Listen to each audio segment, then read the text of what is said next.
This boy is a genius and the future of chess because he defeated Magnus Carlsen.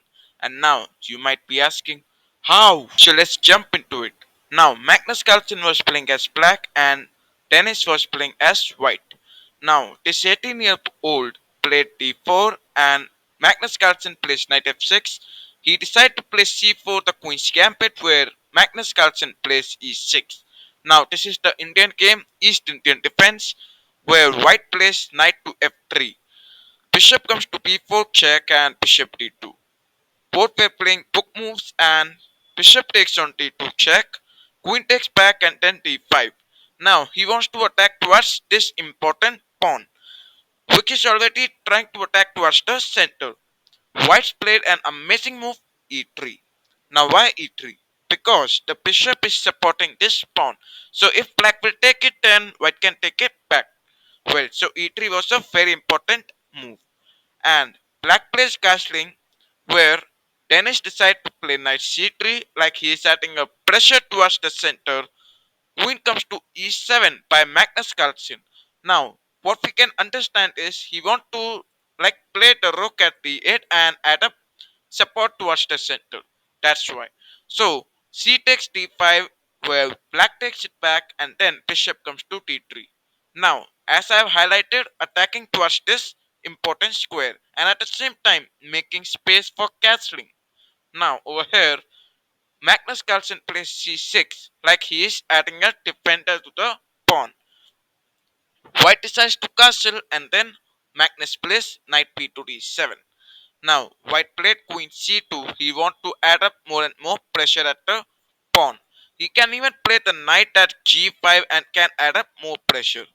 Over here, Magnus Carlsen plays rook e8. Now he does not care for this threat because he can indirectly play g6 and can stop this. Now why he played rook e8? He played rook e8 so that he can add up more and more pressure towards this center, where he can even take the knight and can add up the support at the center. So white played x3. Now he's not allowing any minor piece to jump over here. For example, the knight cannot come, right?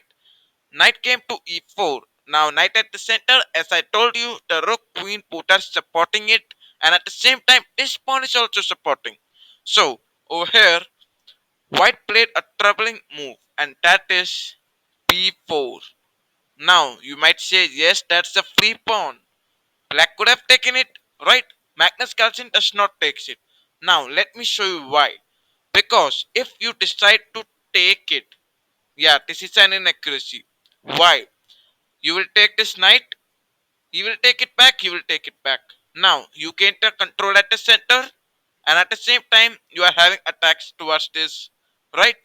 So ultimately you are developing your pieces, attacking towards the center, and at the same time making some tactical advantages. That's why it was an inaccuracy. So over here, taking the pawn is an inaccuracy. Now Magnus Carlsen does not take it, but what he do?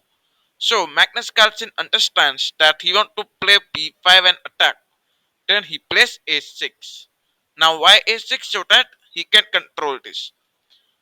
a4 was the response where white can play b5 and attack. Right.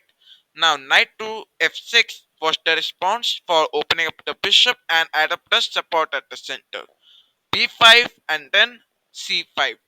Now this was another inaccuracy by Magnus Carlsen. Over here, in this position, if this was an inaccuracy, then what he could have done?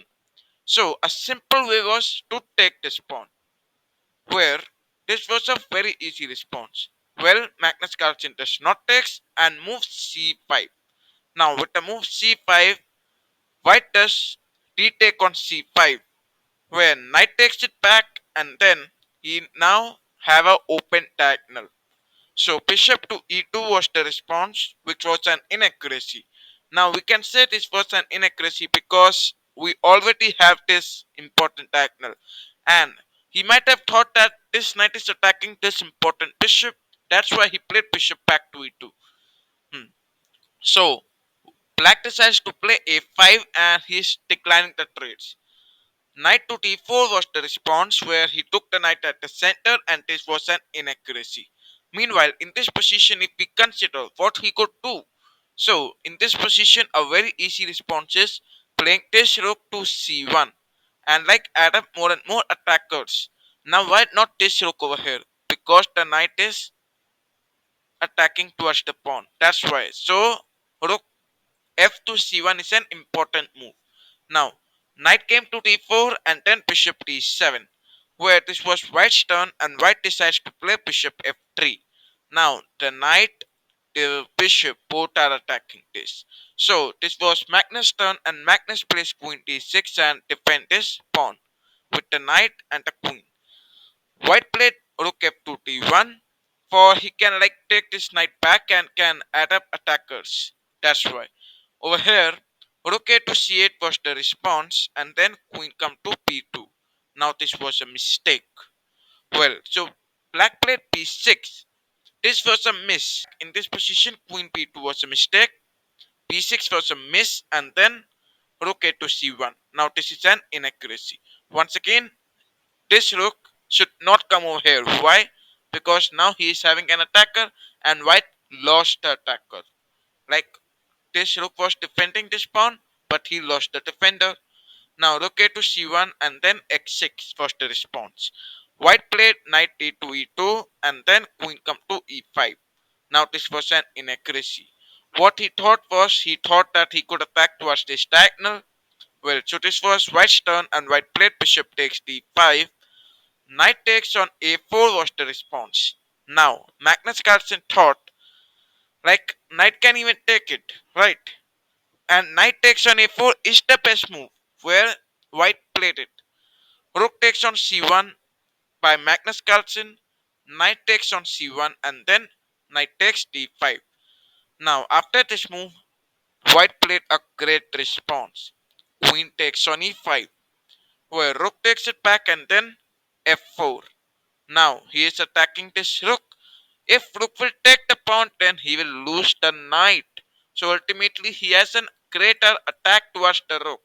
Like this rook is a defender to the knight. Well, knight takes on e3 was the response. Like he could also take the rook. So he take the bishop. Over here, Magnus Carlsen plays rook takes b5 and then rook d8 check. King comes to x7. Rook d3 was a mistake. Well, he wanted to attack this knight. Now, if rook d3 was a mistake, then what he could do? A very easy response is playing king to f2 and attack towards the knight. Okay, now he played rook d3. Rook comes to b1 was a great move by Magnus Carlsen because it is attacking towards this diagonal. I mean file. Over here, rook takes on e3, rook takes on the knight, and then king comes to f2. b5 was the response. Now he Magnus Carlsen have two pawns, and that's their hope. He can try pushing it further and promote to a queen. Knight to c3 was the response. Now he was attacking this pawn. So he played b4 and attacked the knight. Knight goes to a4 and then rook a1. Now Magnus Carlsen was trying a lot in order to make him lose. But he played rook e2 and then Magnus Carlsen decides to trade the rook, which was not a good response because he's already having a minor piece down and it is not a very nice option. King g6, now he's trying to bring the king towards this side and can try pushing this pawn forward. So king f3, f5 and this game continued where white made a lot of great moves. Now king at d4. He can play king over here, attack this, or maybe he can take the knight and can bring the king and attack these two pawns. So there are a lot of options for white.